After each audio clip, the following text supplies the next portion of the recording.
Hello everyone, कैसे हैं आप लोग। हम लोग कर रहे हैं इंटरनल रिकंस्ट्रक्शन और ये है वीडियो लेक्चर नंबर 8। यहाँ पर हम एक अगेन बड़ा क्वेश्चन डिस्कस करने वाले हैं जिसमें जर्नल एंट्रीज भी होंगी, बैलेंस शीट भी बनेगी, साथ साथ रिकंस्ट्रक्शन अकाउंट भी हम प्रिपेयर करेंगे। तो एग्ज़ाम के लिए मुझे क्वेश्चन इंपॉर्टेंट लग रहा है, तो इलिस्ट्रेशन नंबर 6 जो कि हमने लिया है JR मोंगा बुक 28th एडिशन से, जिसका पेज नंबर है 14.23। तो जल्दी से क्वेश्चन को रीड करते हैं। Katrina Ventures Limited, whose statement of affairs on 31st March 2022 appearing below formulated a scheme of reconstructions, details of which follow and secured approval of all concerned। यहाँ पर आपको एक बैलेंस शीट गिवन है, तो जल्दी से बैलेंस शीट को read करते हैं। शेयर कैपिटल में दिया हुआ है equity share capital 50,000 equity shares of ₹20 each, face value है 20 बट पेड अप कितना है 10। कंपनी ने आधा पैसा ही शेयर होल्डर से मंगा रखा है, यानी कंपनी चाहे तो फ्यूचर में और पैसा मंगा सकती है अपने शेयर होल्डर से। तो यहाँ पे मैंने आपको कई बार बताया है कि पेड अप अमाउंट ही लिखा जाता है। 8% प्रेफरेंस शेयर कैपिटल है 4,000 शेयर्स ऑफ ₹100 ईच, जिस पर 75 रुपीज़ आया हुआ है, पेड अप है। तो 4,000 multiply 75 equal to 3 lakh rupees. इसका मतलब ये है कि कंपनी अगर चाहे तो 25 रुपीज़ प्रेफरेंस शेयर पर भी मंगा सकती है। रिजर्व एंड सरप्लस में एक नेगेटिव बैलेंस शो हो रहा है यहाँ पर सरप्लस का। नॉन करंट लाइबिलिटी में डिबेंचर्स हमारे पास है 9% वाले 3 लाख रुपीज़ के। शॉर्ट टर्म बोरिंग में बैंक ओवरड्राफ्ट है 75,000 का। और ट्रेड पेबल, इसमें एक बात लिखी हुई है, ध्यान से पढ़िएगा। Creditors including interest due to bank of ₹7,500। अब बैंक को ये इंटरेस्ट हमें देना है, यानी बैंक का इंटरेस्ट आउटस्टैंडिंग है। और आप अगर यहाँ पे देखेंगे तो बैंक से हमने कोई लोन नहीं ले रखा है बैंक ओडी के अलावा। तो ये जो इंटरेस्ट है ये बैंक ओडी का ही इंटरेस्ट है, जो कि उन्होंने क्रेडिटर में जोड़ रखा है। हालांकि उसको अदर करंट लाइबिलिटीज़ में जोड़ना था, कोई बात नहीं, जैसे इन्होंने कर रखा है उसके हिसाब से ही हम आगे करेंगे। आगे कहता है other current liabilities, interest due on debenture. Debenture का इंटरेस्ट भी आउटस्टैंडिंग है 54,000। उसके बाद एसेट्स दिए गए हैं। एसेट्स में नॉन करंट एसेट्स है प्रॉपर्टी प्लांट इक्विपमेंट और 5,60,000 के। इंटेंजिबल में पेटेंट है 40,000 और non current investment at cost. Okay, market value इन्होंने यहाँ पे ब्रैकेट में लिखी हुई है, कॉस्ट ये है जो हमारी बैलेंस शीट में नज़र आ रही है। 32,500 हमारी कॉस्ट है और उसकी मार्केट वैल्यू है 27,500 रुपये। ओके, करंट एसेट्स की इन्होंने कोई बाइफर्केशन नहीं दी है। करंट एसेट इन्होंने टोटली यहाँ पे दे दिए 4,24,500। ओके, चलिए जी, ये हमने क्वेश्चन पूरा रीड कर लिया है। तो नॉर्मली मैंने बात आपके साथ कई बार ये बात की है कि आपको इंटेंजिबल एसेट्स, चाहे क्वेश्चन ने बोला है या नहीं बोला है, राइट ऑफ करने हैं। फिक्टिशियस तो यहाँ पे और नहीं है कुछ भी। और एक हमारा ये भी राइट ऑफ होगा सरप्लस का बैलेंस 2,14,000। तो इन दोनों को तो हमें राइट ऑफ करना ही करना है। चलिए जी, प्रेफरेंस डिविडेंड, हाँ ये इंपॉर्टेंट पॉइंट है। Preference dividend is in arrears for 1 year. 1 साल का प्रेफरेंस डिविडेंड एरियर में है। सर इसका मतलब क्या हुआ? जो क्यूमुलेटिव प्रेफरेंस शेयर्स होते हैं, क्यूमुलेटिव प्रेफरेंस शेयर्स, अगर कंपनी को किसी साल में लॉस हुआ है तो उनका जो डिविडेंड होता है वो एक्यूमुलेट हो जाता है।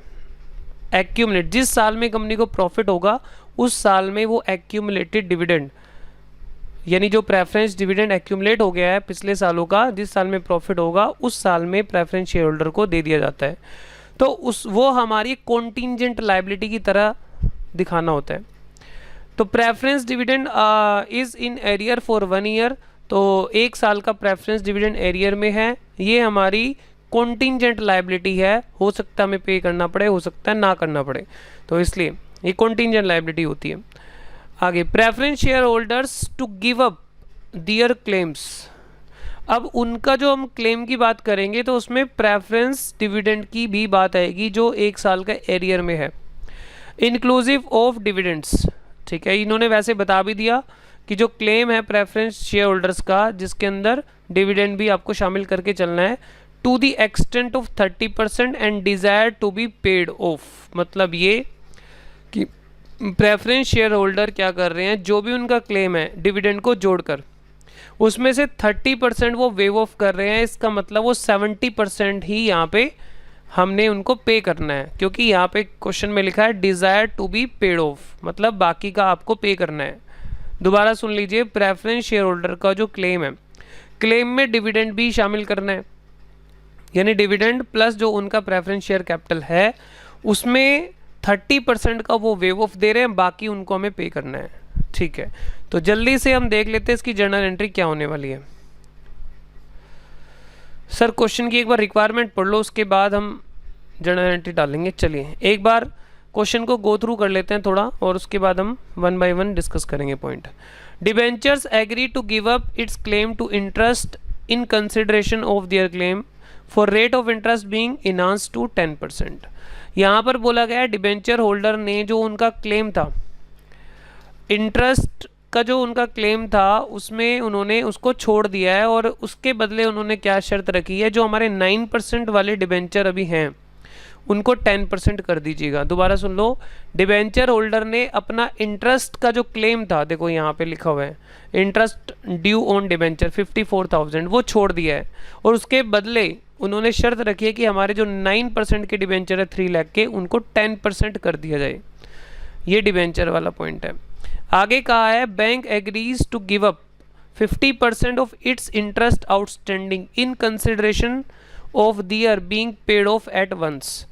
बैंक ओवरड्राफ्ट कह रहा है अगर आप हमें एक बार में पेमेंट कर देते हैं तो उसके बदले हम अपना जो इंटरेस्ट आउटस्टैंडिंग है बैंक ओडी के ऊपर उसका 50% पार्ट छोड़ देंगे। हम दोबारा भी इनको पढ़ेंगे, मैं एक बार क्वेश्चन गो थ्रू कर रहा हूँ फटाफट से। Sundry creditor would like to grant a discount of 5% if they were to be paid off immediately. अगर सन्ड्री क्रेडिटर को अभी पैसे दे दोगे तो 5% वो छोड़ देंगे, यानी 5% हमें कम पे करना पड़ेगा। 5वें पॉइंट में लिखा है balance of profit and loss account, patents and copyrights and 25% of sundry debtors of ₹60,000 to be written off. Okay, एक इंपॉर्टेंट बात आपको बता देता हूँ, हमारे क्वेश्चन में लिखा था पेटेंट, यहाँ पे लिखा है कॉपीराइट, तो ये थोड़ा सा मिस प्रिंटिंग है। इसका मतलब यहाँ पे जो हमारी ये पेटेंट, इंटेंजिबल में पेटेंट एंड कॉपीराइट दोनों हैं, या तो कॉपीराइट आप यहाँ से हटा लीजिए या फिर पेटेंट के बाजू में कॉपीराइट लिख दीजिए। ठीक है, तो दोनों में से एक जगह पे आप ठीक करना पड़ेगा। 25% of debtors of ₹60,000 to be written off. Okay जी, तो इनको तो हमें वैसे भी राइट ऑफ करना ही है, प्रॉफिट एंड लॉस जो कि इसका नया नाम है सरप्लस, उसको भी हटाना है, दूसरा इंटेंजिबल को भी हटाना है, वो भी इसने बोला है, और डेटर जो कि 60,000 रुपये के हैं उसमें से 25% हटाना है, राइट ऑफ करना है, बैड डेट शो करना है। Okay, fixed asset to be written off by 7,000, fixed asset को 7,000 से डिक्रीज करना है। Investment to reflect their market value, मतलब जो हमारी अभी ये कॉस्ट पे दिखाई दे रही है 32,500, इसको मार्केट वैल्यू पर लेकर आना है। तो मार्केट वैल्यू और कॉस्ट में कितना डिफरेंस है, ये 5,000 का, 27,500 इसकी कॉस्ट हो गई है, ठीक इतनी 32,500, हमने इतना इन्वेस्ट किया था और मार्केट वैल्यू कम हो गई था, 5,000 इसको डिक्रीज करना है आपको। फिर उसके बाद करना है to the extent not specifically stated equity share holders suffer no reduction of their rights. अब ये पॉइंट मैं ना आपको बाद में समझा दूंगा जब हम क्वेश्चन करेंगे। फिर उसके बाद आगे बात आती है नेक्स्ट, कॉस्ट ऑफ रिकंस्ट्रक्शन। अब ये पॉइंट हमारे प्रीवियस क्वेश्चंस में नहीं आया, लेकिन यहाँ पे आ रहा है कॉस्ट ऑफ रिकंस्ट्रक्शन। रिकंस्ट्रक्शन जब हम कर रहे हैं तो उस टाइम पे कुछ खर्चा हुआ, तो वो आया है हमारा 1675। क्या एंट्री बनेगी हम डिस्कस करेंगे आगे। पास जर्नल एंट्रीज, क्वेश्चन की रिक्वायरमेंट है जर्नल एंट्री पास करो in the books of the company assuming that scheme has been put through fully with the share holder bringing in necessary cash to pay off the parties and to leave a working capital of ₹1,10,000। तो ये भी आपको बात जब question होगा तो आपको धीरे धीरे बात समझ में आ जाएगी। अभी क्वेश्चन की हम रिक्वायरमेंट के ऊपर फोकस करते हैं, और रिक्वायरमेंट ये है कि आपको जर्नल एंट्री पास करनी है, और आपको यहाँ पे लिखा है draw the balance sheet after reconstruction, और आपको बैलेंस शीट बनानी है। चलिए तो जल्दी से हम इस क्वेश्चन को 1 by 1 अपना करना स्टार्ट कर देते हैं। चलो अब एक एक पॉइंट मैं डिटेल में आपके साथ डिस्कस करता हुआ चलूँगा। सर क्वेश्चन तो बड़ा लंबा हो जाएगा, इसीलिए मैंने यहाँ पर एंट्रीज पहले ही डाली हुई है, रिकंस्ट्रक्शन अकाउंट बनाया हुआ है और एक कैलकुलेशन जो इसमें होनी है वो भी मैंने करी हुई है। क्वेश्चन थोड़ा लेंदी है तो इसको इसलिए हमने पहले ही सब काम करके यहाँ पे रखा हुआ है डिटेल में आपको, ताकि मैं बातें समझा पाऊँ। चलिए जी स्टार्ट करते हैं। तो यहाँ पे बिल्कुल धीरे धीरे हम पढ़ना शुरू करेंगे। Preference share holders to give up their claims. Claim में क्या आ जाता है उनका, जो उनका पैसा आपकी बैलेंस शीट में दिखाई दे रहा है। आई थिंक 3 लाख रुपीज़ था, एक बार देख लेते हैं प्रेफरेंस शेयर होल्डर्स का कितना था। प्रेफरेंस शेयर होल्डर था 3 लाख रुपीज़, एक तो ये। दूसरा यहाँ पर preference dividend is in arrear for 1 year, 1 साल का प्रेफरेंस डिविडेंड एरियर में है, जो कि हमारी रिकॉर्डेड लाइबिलिटी नहीं है, वो बैलेंस शीट के बाहर है, उसको हम बोलते हैं कॉन्टिंजेंट लाइबिलिटी। वो पे करनी पड़ भी सकती है, नहीं भी करनी पड़ सकती, ठीक है। तो उसको कॉन्टिंजेंट लाइबिलिटी कहा जाता है, जो कि बैलेंस शीट के बाहर दिखाई देती है। तो 3 लाख रुपीज़ यहाँ पे है पेड अप फेस वैल्यू, और यहाँ पे देखते हैं हम 8% कितना हुआ उसका, 24,000 रुपये। 8% यहाँ पे प्रेफरेंस शेयर कैपिटल है और 3 लाख पे 24,000 रुपये उसका डिविडेंड यहाँ पे बनता है। मैं यहाँ पे लिख भी देता हूँ, 3 लाख का पेड अप पे ही डिविडेंड दिया जाएगा। तो 3 लाख का 8% रेट ऑफ डिविडेंड है, तो ये हो गया 24,000। तो एक तो 3 लाख रुपए जो बैलेंस शीट में उनका दिखाई दे रहा है, प्लस एक ये वाला जो डिविडेंड, ये दोनों मिला के उनका क्लेम है inclusive dividend to the extent of 30%। वो 30% वेव ऑफ कर रहे हैं, गिव अप कर रहे हैं, and desire to be paid off, मतलब जो बाकी बच जाएगा वो हम पे करेंगे, यानी उसकी बैंक से पेमेंट कर देंगे। ठीक है सर, जर्नल एंट्री करते हैं। तो जल्दी से आइए, 8% प्रेफरेंस शेयर कैपिटल हमारी यहाँ पे डेबिट हो गई। थोड़ा सा मैं बड़ा करके दिखा देता हूँ आपको। हाँ जी, 8% प्रेफरेंस शेयर कैपिटल आपकी यहाँ पे डेबिट हो गई। मैं हाईलाइट करता चलूँगा, 8% प्रेफरेंस शेयर कैपिटल आपकी डेबिट हो गई 3 लाख रुपीज़। ठीक है, बैलेंस शीट में हमारी थी, एक एक करके करेंगे। पहले हम उसकी जो बैलेंस शीट में वैल्यू आ रही है प्रेफरेंस शेयर कैपिटल की, उससे उसको डिस्कस कर रहे हैं, और बाद में उसके डिविडेंड के पार्ट को डिस्कस करने वाले हैं। तो रिकंस्ट्रक्शन कितना वेव ऑफ कर दिया, 3 लाख का 30% वेव ऑफ कर दिया 90,000, बाकी हमने उनको पे कर दिया 2,10,000। आराम से समझिए। सर क्या हम इसकी कंबाइंड एंट्री भी कर सकते थे? आप कंबाइंड भी कर सकते हो, लेकिन पहले हम चीज़ों को ना धीरे धीरे समझ रहे हैं। एकदम से आप कंबाइंड एंट्री करोगे तो हो सकता है कुछ बच्चों को ये मुश्किल लगे। अब अगर आप एक्सपर्ट बन जाओगे उसके बाद आप कर सकते हो। फिर उसके बाद बात आती है जो उनका डिविडेंड था एरियर में, वो था 24,000 रुपये। देखो हमने यहाँ पे लिखा है 3 लाख का 8% कितना बना है 24,000 रुपये। 24,000 में से 30% वेव ऑफ हो गया। जो कंटिंजेंट लायबिलिटी है, जो कि आपकी रिकॉर्डेड लायबिलिटी नहीं है, जो कि आपकी बैलेंस शीट में नहीं है, अगर वो वेव ऑफ हो जाती है तो उसकी कोई जर्नल एंट्री नहीं है, क्योंकि वो आपके ऊपर एक कंपल्शन थी ही नहीं।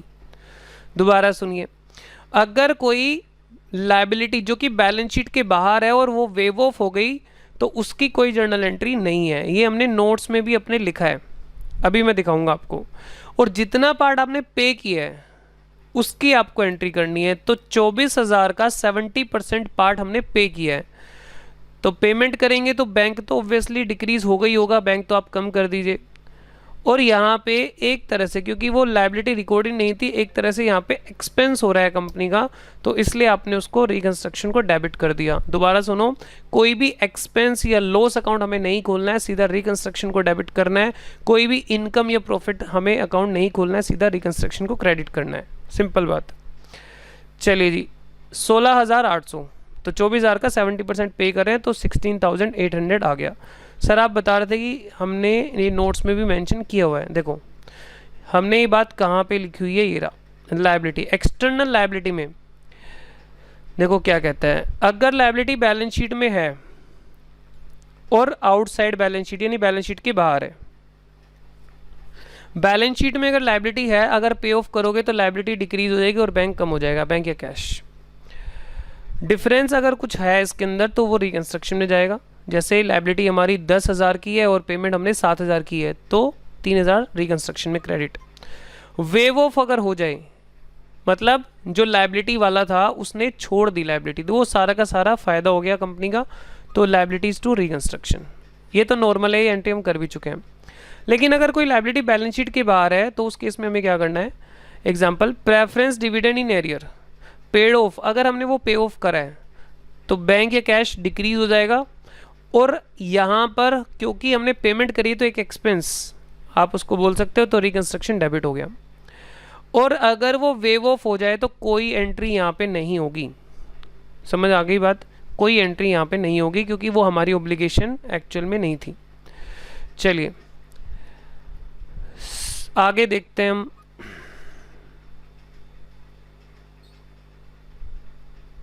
ये दोनों एंट्री हमारी कवर हो गई हैं। फिर आगे बढ़ते हैं हम, और आगे पॉइंट आ रहा है डिबेंचर्स का। Debenture holders agree to give up its claim to interest. लो जी, क्या कह रहे हैं, डिबेंचर होल्डर्स एग्री कर रहे हैं टू गिव अप, छोड़ने के लिए, इट्स क्लेम टू इंटरेस्ट, ठीक है, इन कंसिडरेशन ऑफ, कंसिडरेशन का मतलब बदले में,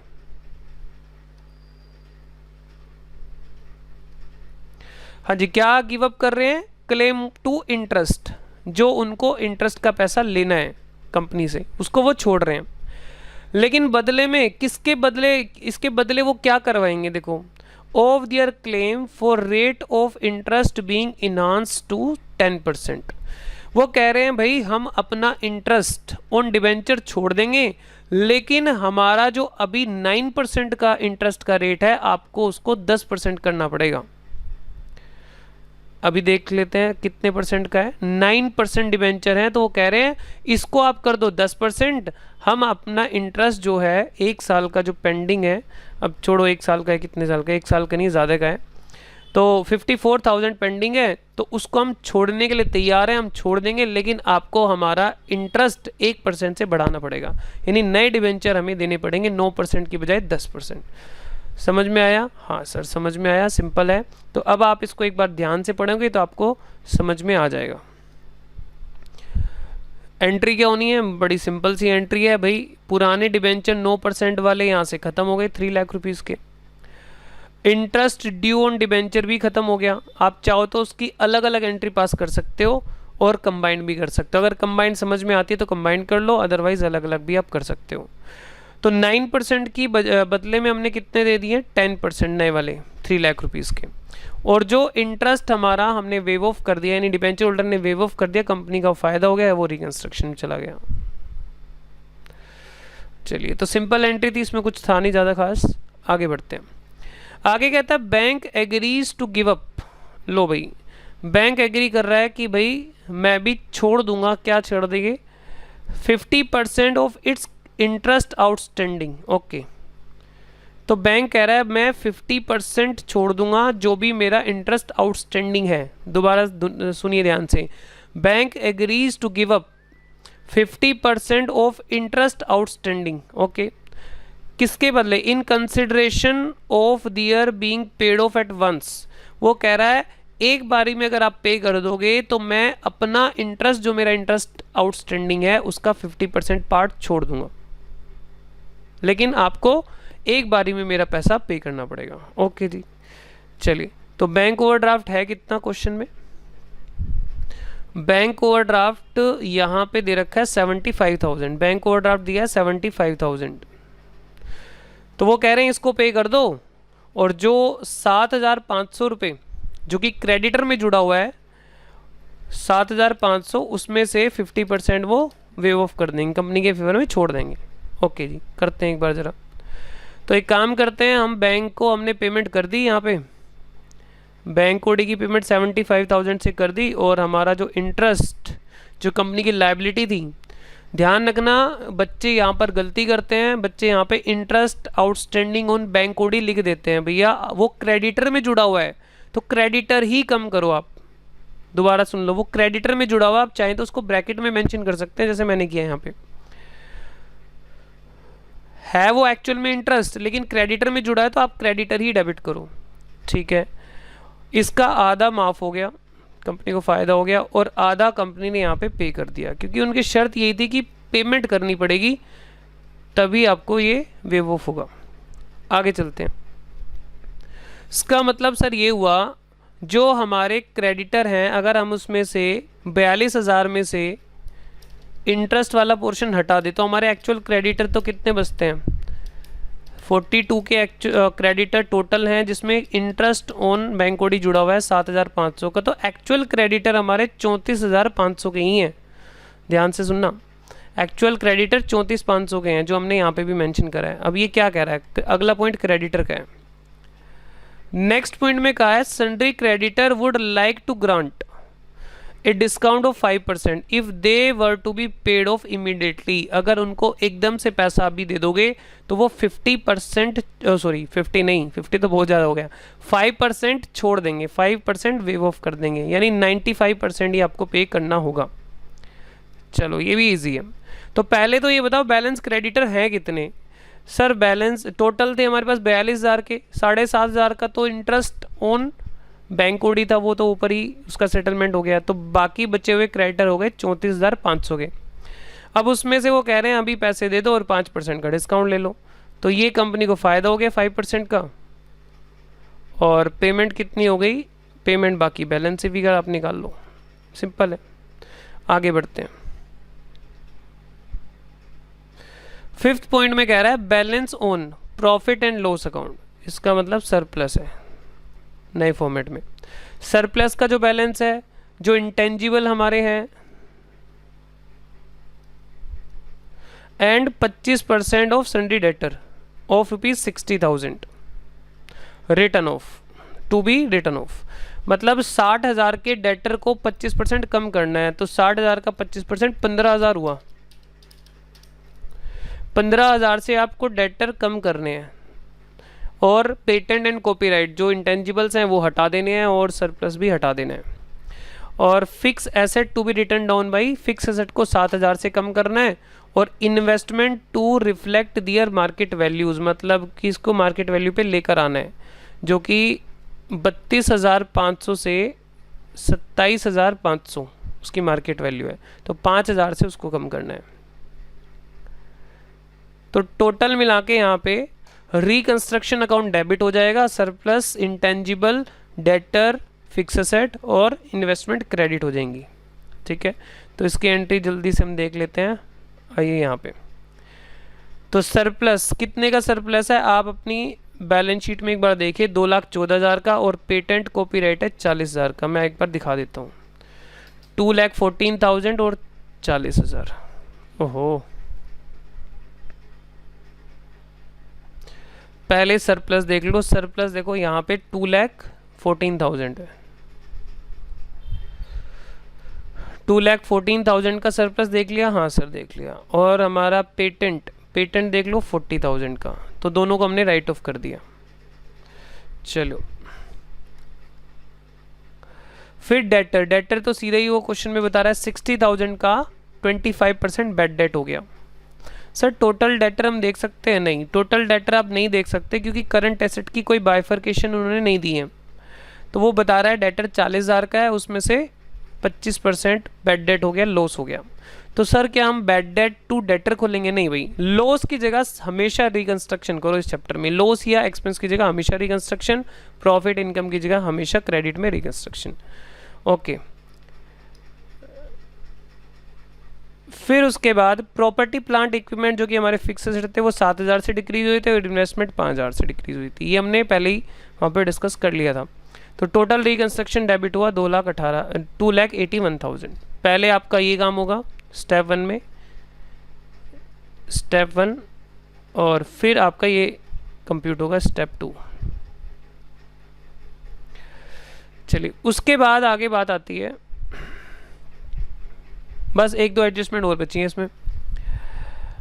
हाँ, ये वाला पॉइंट अभी इसके बाद डिस्कस करेंगे। Cost of reconstruction 1675। तो expense account debit to bank, expense to bank.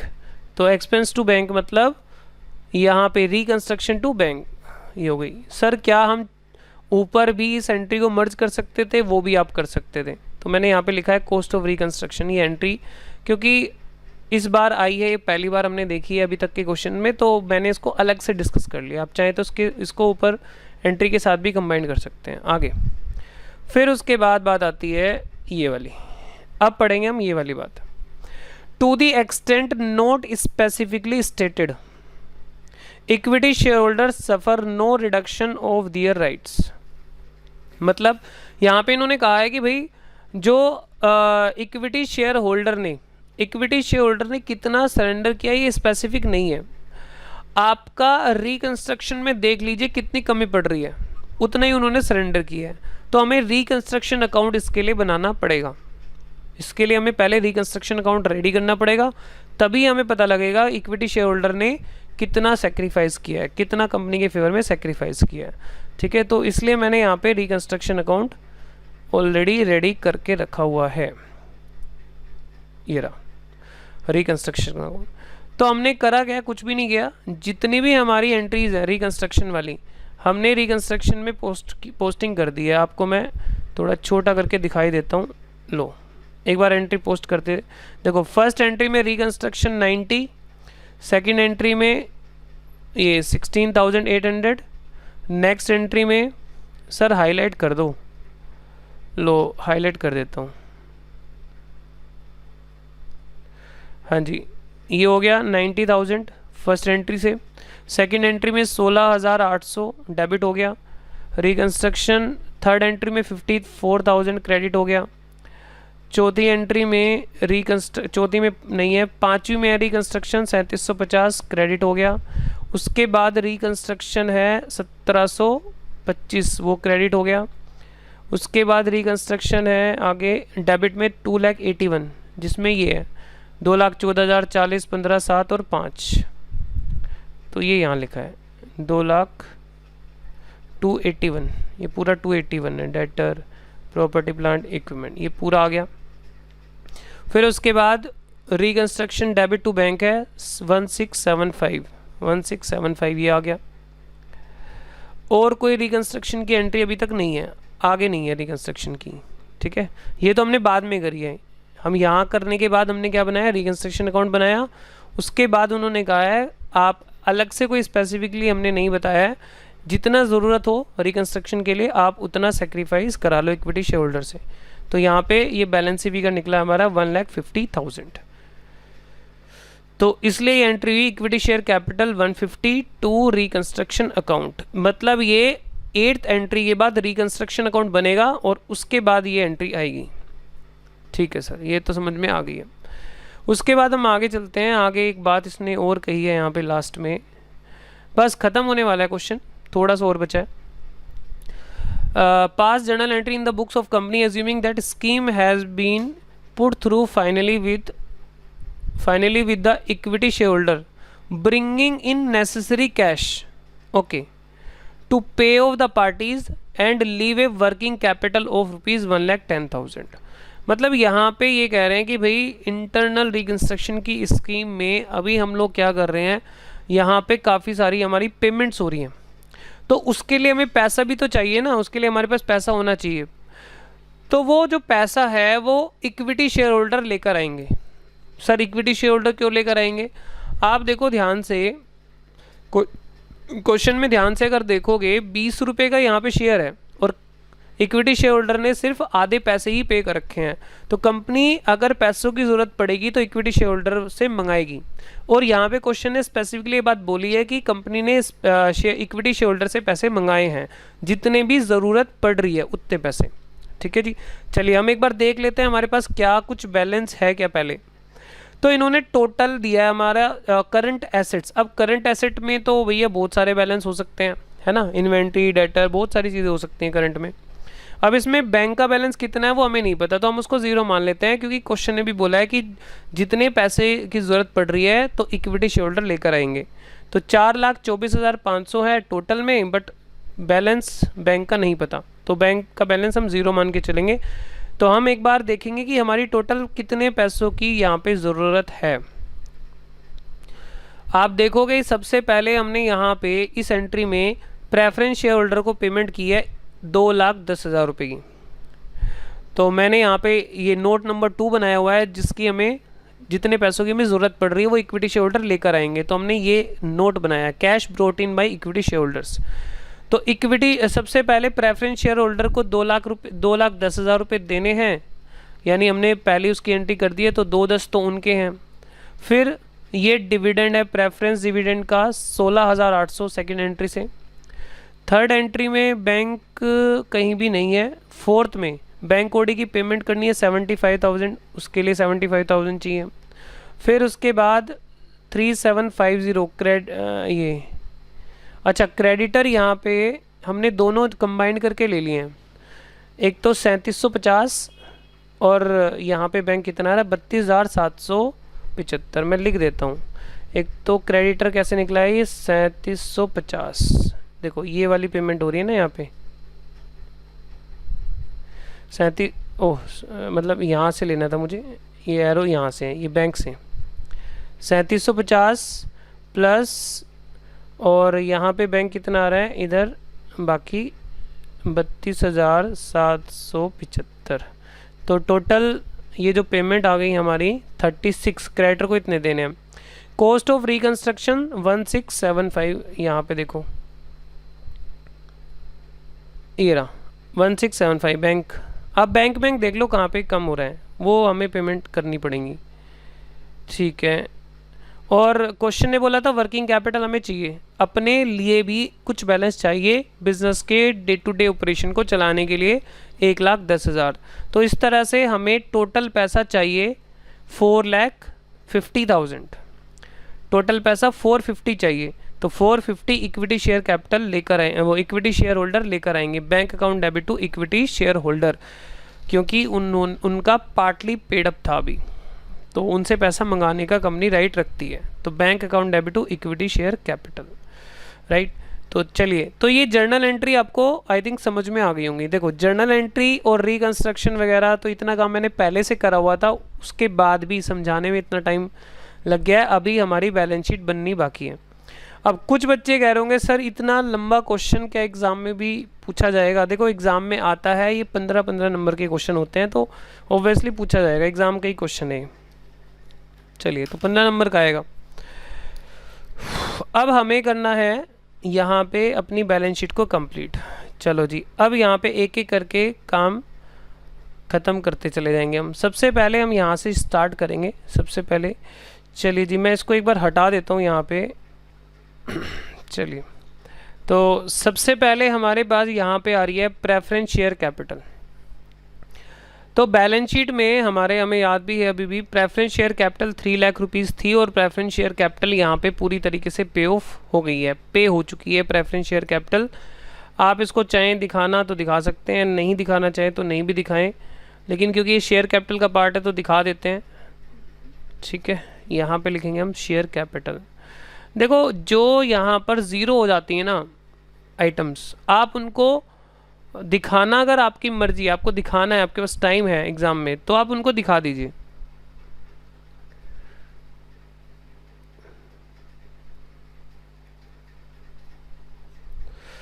तो यहाँ पे 8% प्रेफरेंस शेयर कैपिटल थी,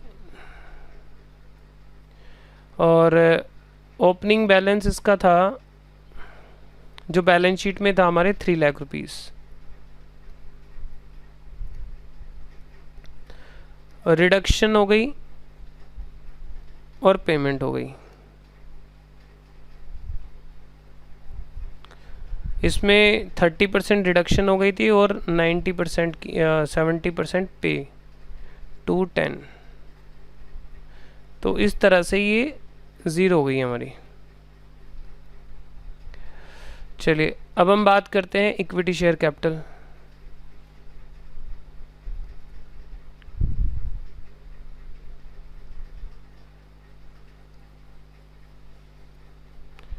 issued, subscribed and partly paid up. Sir ऊपर क्यों नहीं लिखा? ऊपर लिख दो यार, टेंशन क्यों ले रहे हो? क्योंकि वहाँ पे असल में वो ज़ीरो हो गई थी, इसलिए मैंने नहीं लिखा। आप चाहो तो लिख देना, कोई दिक्कत नहीं है। लो लिख लो यार, बुरा क्यों मान रहे हो, लिख लो।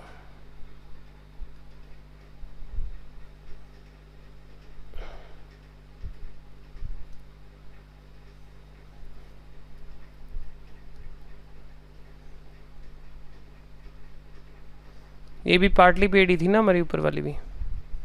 हाँ सर। चलिए तो ये हमारी हो गई 0, आगे बढ़ते हैं।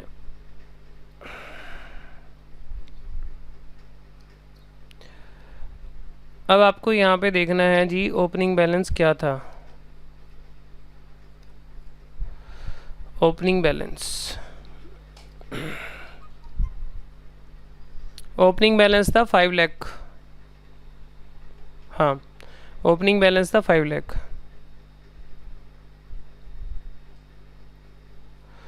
फिर यहाँ पे आ जाओ एंट्रीज पे। शेयर कैपिटल आपको इक्विटी देखना है। इक्विटी आई थिंक इक्विटी तो नीचे आया था सबसे, यहाँ पे इतना 1.5 लाख रुपए कम हो गया और 4,50,000 रुपये बढ़ गया। 1.5 लाख रुपए कम हो गया, 4,50,000 रुपये बढ़ गया।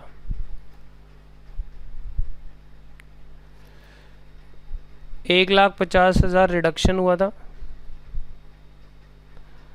और 4,50,000 ये उनसे कॉल रिसीव हुई थी, अमाउंट रिसीव्ड, और ये रिडक्शन था रिकंस्ट्रक्शन में जो गया था। तो बेसिकली यहाँ पे 5 लाख माइनस 150 प्लस 450, ये हो गया जी 8 लाख।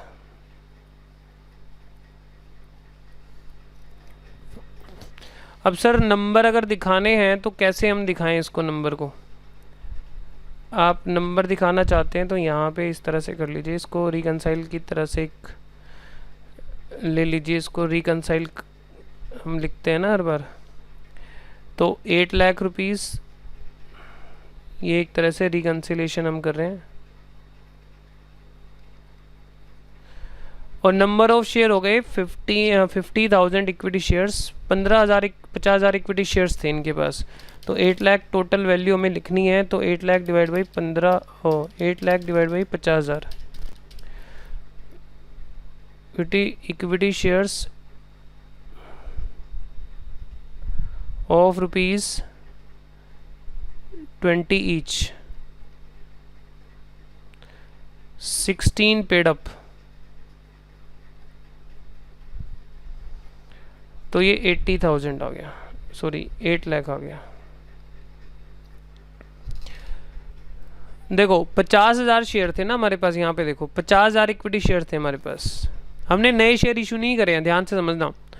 जो 10 रुपये लेने थे ना एक शेयर पर, उनमें से कुछ पैसे हमने मंगाए हैं कोई हमने सेकंड कॉल मंगाई होगी, फाइनल कॉल अभी पेंडिंग होगी, इस तरह से हमने कुछ पैसे मंगा लिए। इन्होंने मेंशन नहीं करा कितने मंगाए हैं, कितनी कॉल मंगाई है।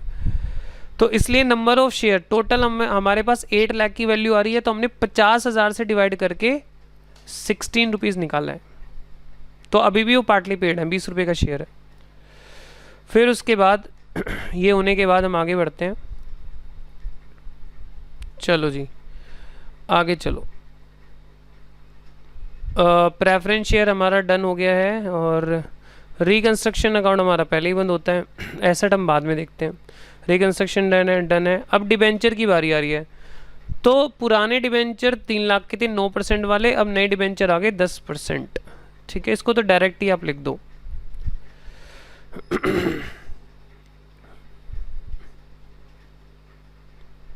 हाँ जी, इसको तो हम डायरेक्ट ही यहाँ पे लिख सकते हैं।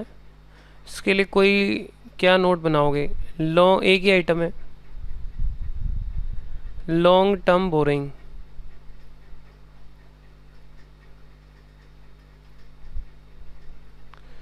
ठीक है, यहीं पे लिख दो साथ में 10% डिवेंचर्स।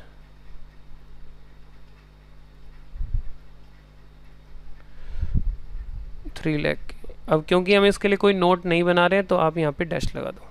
सर हम नोट बनाना चाहते हैं, हमारे पास टाइम है, बना लो फिर, कोई दिक्कत नहीं है, बनाने में कोई दिक्कत नहीं है भाई, बना सकते हो आप। चलो ये हमारा ये वाला पार्ट हो गया। फिर आगे बढ़ते हैं, यहाँ से एक लाइन गायब हो गई, चलो कोई बात नहीं। Interest due on debenture, interest जो डिबेंचर पे था वो खत्म हो गया, जीरो हो गया, इसको छोड़ो। रिकंस्ट्रक्शन नहीं बनाई, एंट्री भी कंप्लीट हो गई। Bank OD to bank, bank OD हमारा बिल्कुल जीरो हो गया, बैंक ओवरड्राफ्ट खत्म हो गया। तो शॉर्ट टर्म बोरिंग में आप चाहें तो एक छोटा सा नोट बना के दिखा सकते हैं, अदरवाइज छोड़ दो, आप डायरेक्ट हो जाएगा। चलो उसके बाद यहाँ पे बैंक हम बाद में करेंगे। क्रेडिटर, क्रेडिटर भी आप देख सकते हो यहाँ पे पूरी तरह से ख़त्म हो गए हैं। क्रेडिटर भी यहाँ पे पूरी तरीके से हमारे ख़त्म हो चुके हैं। और फिर उसके बाद रिकंस्ट्रक्शन बाद में देखेंगे। सरप्लस ख़त्म, पेटेंट ख़त्म, डेटर्स भी यहाँ पे हमारे डिक्रीज़ हो गए हैं 50,000 से, ठीक है। तो अब हमें यहाँ पे जो डेटर हमारे हैं वो अदर, एक मिनट, बैलेंस शीट देखनी पड़ेगी इसके लिए। डेटर हमारे करंट एसेट्स में जुड़े हुए हैं, तो हमारे करंट एसेट कम होंगे 4,24,500 से, 4,24,500 से हमारे डेटर कम होंगे। एक बार मैं बुक में देखता हूँ कि इन्होंने यहाँ पे करंट एसेट तो नहीं लिखा, नहीं करंट एसेट नहीं लिखा। अगर आप यहाँ पे करंट अदर करंट एसेट भी लिख दोगे डेटर की जगह तो भी चल जाएगा। चलो डेटर कर दो, नहीं डेटर बाद में देखेंगे, एसेट है ना ये, इसको ऐसा करते हैं, यहाँ पे लिख लेते हैं। अभी लायबिलिटी को कंप्लीट कर लें पहले।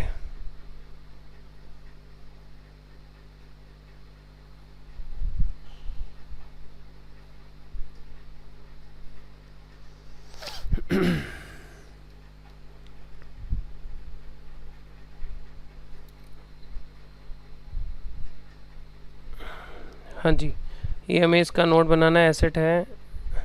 प्रॉपर्टी प्लांट इक्विपमेंट को भी हमें चेंज करना है। इन्वेस्टमेंट, इन्वेस्टमेंट को भी हमें अलग से शो करना है, ठीक है जी। आगे फिर उसके बाद एसेट के आइटम है, इसलिए हम बाद में देखेंगे उसको। बैंक भी एसेट है, चलो छोड़ दो। इक्विटी, शेयर कैपिटल, रिकंस्ट्रक्शन ये हमारा हो गया। बैंक तो ये भी हमारा हो गया। चलिए एक बार लायबिलिटी पर देख लेते हैं, बैलेंस शीट में लायबिलिटी पर क्या क्या दिया हुआ है जो हमने अभी नहीं करा। इक्विटी शेयर हमने कर लिया, प्रेफरेंस हमने कर लिया, रिजर्व एंड सरप्लस हमारा जीरो हो गया, राइट ऑफ हो गया पूरा, ये छोड़ दो। लॉन्ग टर्म बोरिंग हमने सीधा डिबेंचर डाल दिया, ओके। बैंक ओवरड्राफ्ट ये हमारा ज़ीरो हो गया है, बैंक ओवरड्राफ्ट हमारा बिल्कुल ख़त्म हो गया है। ट्रेड पेबल भी हमारा ज़ीरो हो गया है। Other current liability, interest due on debenture, ये भी ज़ीरो हो गया है। यानी करंट लायबिलिटी तो हमारी बिल्कुल ज़ीरो हो गई भाई, करंट लायबिलिटी तो हमारे पास बिल्कुल ज़ीरो हो गई है। कहाँ है हमारी बैलेंस शीट? करंट लायबिलिटी हमारी बिल्कुल ज़ीरो हो गई है। चलो यानी लायबिलिटी साइड हमने डन कर दी है। फिर उसके बाद हम आगे बढ़ते हैं। आगे हमारे पास आ जाता है एसेट्स।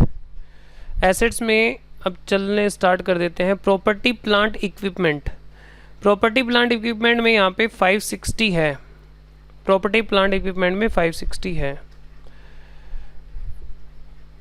और इसमें डिक्रीज हुआ था कुछ, तो इसका बना लो।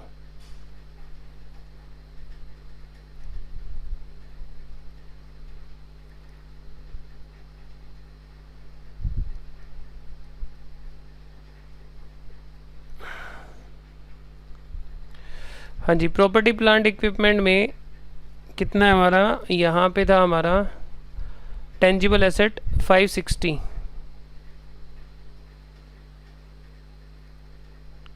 560 और रिडक्शन हो गई यहाँ पे 7,000 से।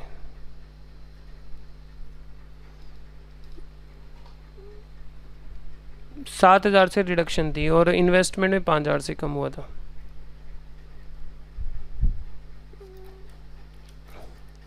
$553,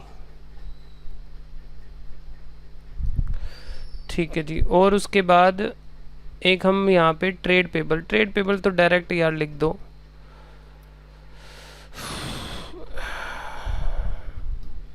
बैलेंस शीट से देख लो। इंटेंजिबल तो हमारे बिल्कुल ख़त्म हो गए। नॉन करंट इन्वेस्टमेंट हमारी 27,500 आ गई, नॉन करंट इन्वेस्टमेंट।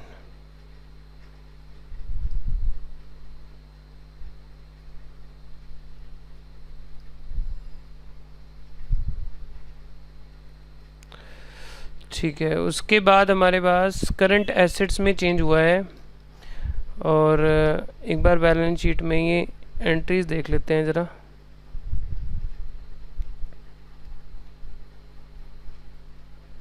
हमारे पास बैंक ही बचना चाहिए, बाकी हो जाना चाहिए। एक बार सारी गो थ्रू कर लेते हैं। प्रेफरेंस शेयर कैपिटल हो गया, रिकंस्ट्रक्शन बैंक, चलो बैंक कर ही लो साथ में यार, छोड़ो।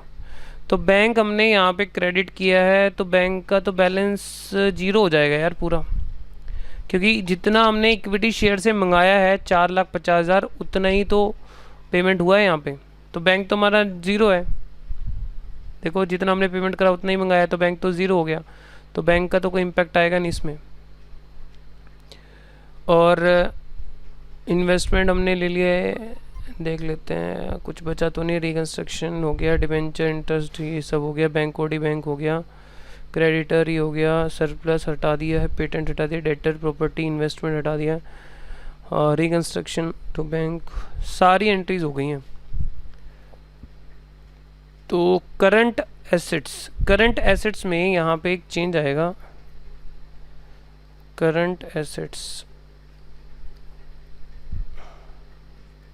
जो हमारे करंट एसेट्स हैं, ओपनिंग बैलेंस जो हमारी बैलेंस शीट में है, वो हमारा 424,500।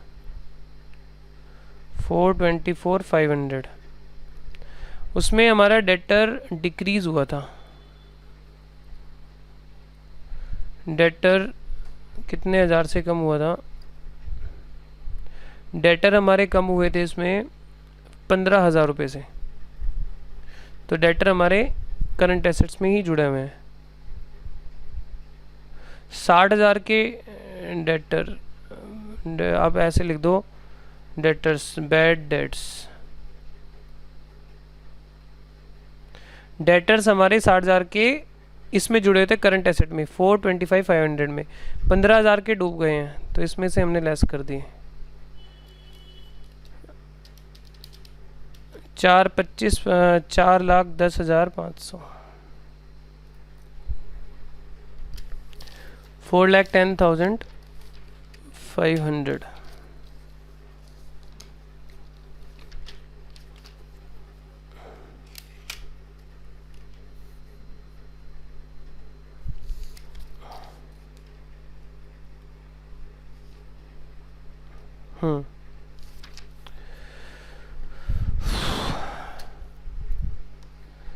चलिए, तो एक बार इसका ज़रा हम टोटल देख लेते हैं फिर।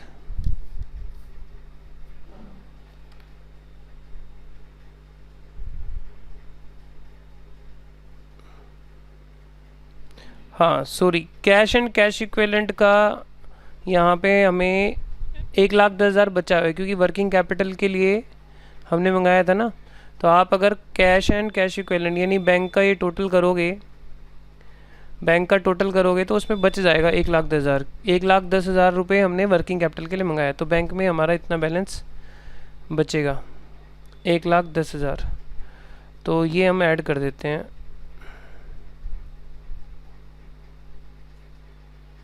बैंक 1,10,000,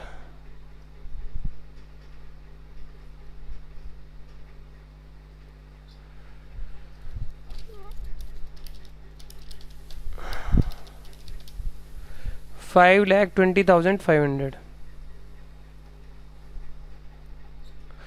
सर आप अलग से क्यों नहीं लिख रहे उसको? क्योंकि देखो बैलेंस शीट में इन्होंने करंट एसेट्स में ये बातें, मतलब टोटल दिया हुआ है करंट एसेट्स का, इसलिए मैंने इस तरह से करा है, अलग से इसको मेंशन नहीं करा। तो जैसा उन्होंने दिया उसके हिसाब से मैंने इसको कर दिया यहाँ पे 420,500। और इसका कितना आ रहा था आपका? Property plant equipment tangible,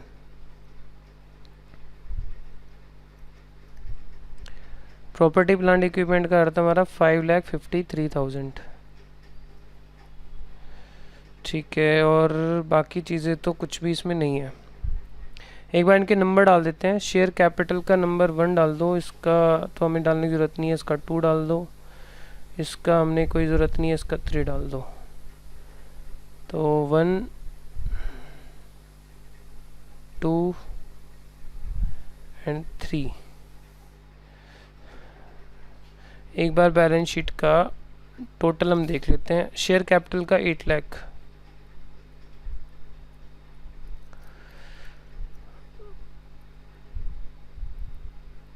eight plus 3 11 lakh, इस तरफ का 11 लाख आ गया आपका 553 प्लस 27,500 प्लस 520,500।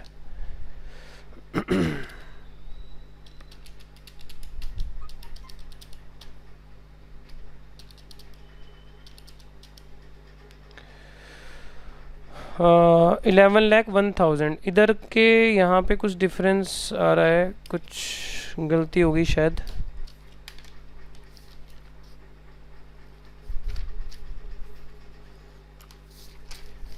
चेक कर लेते हैं एक बार ज़रा, रुको। 553 आ रहा है, 27,500 आ रहा है, ये तो ओके है हमारा। और 1,10,000 हमारा कैपिटल का है और वर्किंग कैपिटल का है, और 4,25,500 माइनस 15,000, 4,10,500।